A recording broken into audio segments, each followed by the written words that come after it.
sebagus apapun lampu yang kamu gunakan, mau itu UVB, mau itu UVA, tetap kita memerlukan yang namanya sinar matahari, guys.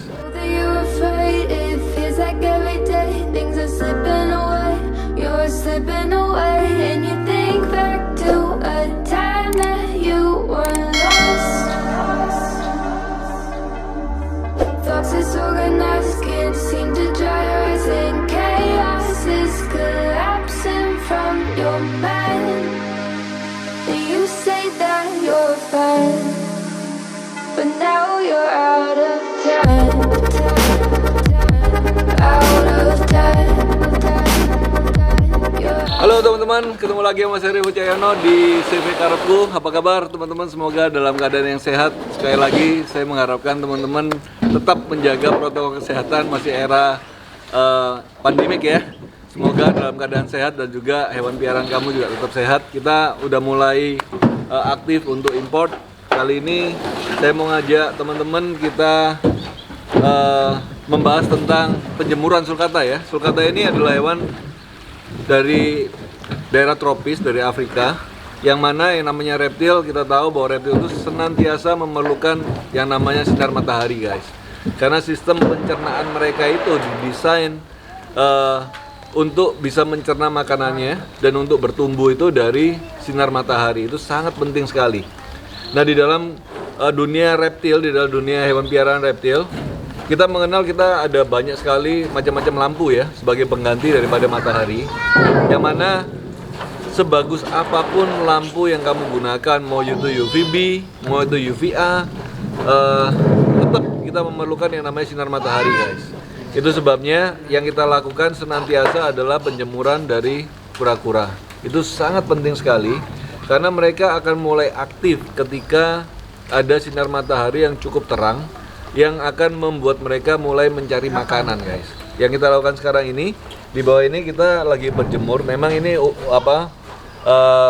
udah cukup siang kali ini, tapi nggak ada masalah karena masih ada mendung ya. Jadi kita melakukan penjemuran kering kali ini. Jadi penjemuran itu ada dua. Waktu kita menjemur pagi hari, namanya penjemuran basah, yang mana kita rendam kira-kira 2 cm atau kira-kira setinggi daripada karapas yang sebelah sini ini. Jadi itu penjemuran basah, kita jemur di bawah matahari dalam keadaan mereka lagi direndam. Itu kita lakukan rutin di pagi hari. Cuman ada penjemuran yang kedua, kita lakukan penjemuran kering, guys. Penjemuran kering itu seperti ini. Jadi kura di dalam tempat yang kering, kita pakai serbuk kayu dan juga kita kasih makanan dan kita jemur. Tapi kalau dalam penjemuran kering ini kita harus hati-hati karena kita nggak mau mereka terlalu terpapar matahari terlalu panas dan terlalu lama, guys. Nah, pada umumnya mereka akan cari tempat untuk berteduh di alamnya. Ketika di bawah sinar matahari mereka hanya memerlukan waktu di dalam sinar matahari. Hey boy, hai teman-teman, bilang hai teman-teman, gagu dia. Oke. Di dalam alamnya itu kalau mereka berjemur, mereka akan ambil waktu berjemur kira-kira 10-15 menit di bawah matahari. Setelah itu mereka akan mencari tempat berteduh dan makan. Nah, yang kita lakukan ini, kita harus hati-hati ketika melakukan penjemuran kering ini. Kita nggak mau mereka langsung kena matahari terlalu lama. Jadi karena kita lagi mendung kali ini, lebih bagus kita keluarin, kita kasih sinar matahari yang cukup dan mereka mulai makan dengan lahapnya. Jadi kalau kamu mau penjemuran kering seperti ini, lebih bagus kasih tempat untuk mereka ada tempat shading ya, tempat yang teduh di sekitarnya. Jadi separuh matahari, separuh lagi tempat teduh.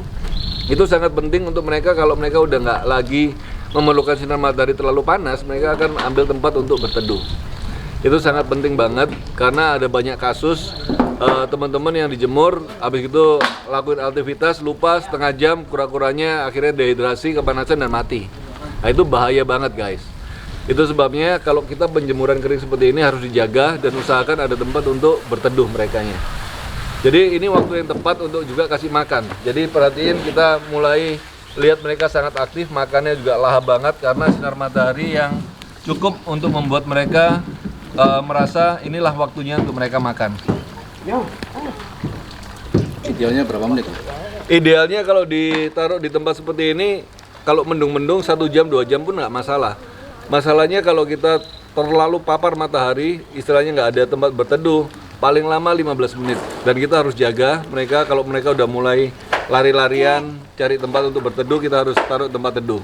Nah, salah satunya, kalau kita lihat kura-kura itu dehidrasi atau tidak mulai terganggu dengan panas, itu mulutnya mulai berbusa, guys.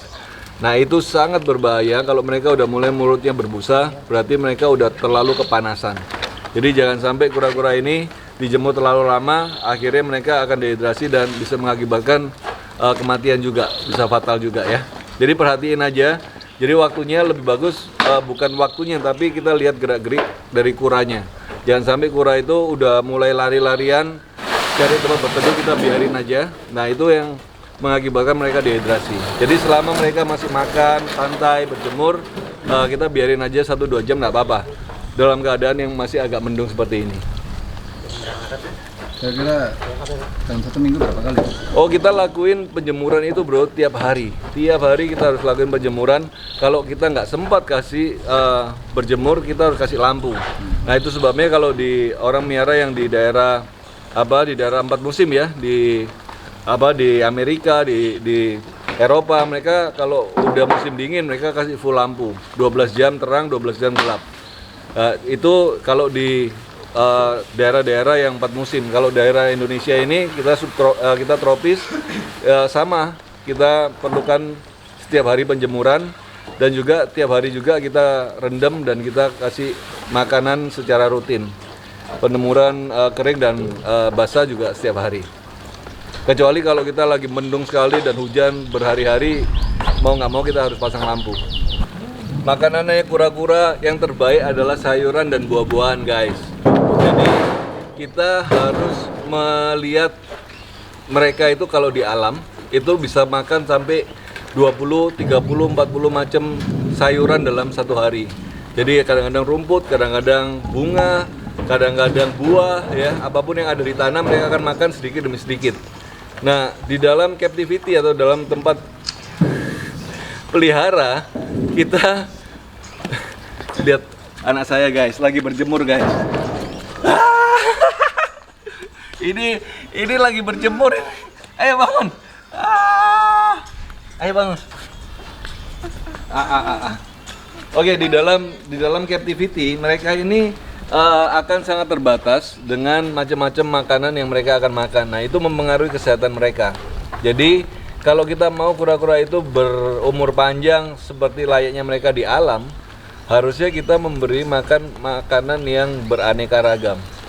Jadi kadang-kadang rumput, kadang-kadang buah, kadang-kadang sayur, dan sayur pun ada banyak macam ya. Kadang-kadang juga kita boleh kasih bunga sepatu, bunga apapun yang istilahnya tidak beracun. Dan kalau sayuran apapun yang kita bisa makan, harusnya bisa dimakan oleh kura-kura kita. Jadi nggak ada pantangannya kalau menurut saya. Lebih bagus kasih beraneka ragam supaya mereka asupan gizi, nutrisi, dan kalsiumnya bisa terpenuhi di dalam tubuh mereka. Untuk 1 hari berapa kali? 1 hari kita kasih cuman pagi aja makan seperti ini. Jadi habis kita jemur basah, kita kasih makanan 1 hari. Habis itu sore makanannya udah habis, udah cukup. Karena mereka ini sebenarnya makannya tidak sebanyak yang kita kira ya. Karena mereka ukurannya masih kecil. Jadi kalau masih tersisa di tempatnya, di kandangnya, kita udah cukup kasih makannya. Jadi 1 hari 1 kali aja. Kecuali kalau kita punya ukuran udah besar, tentu makannya lebih banyak. Jadi yang penting juga kita jaga kesehatannya, jaga kebersihannya makanannya, supaya nggak ada pestisida yang paling berbahaya. Jadi cuci ya, paling penting. Oke, teman-teman, semoga video kita bermanfaat. Sampai ketemu di video-video selanjutnya. Salam lestari.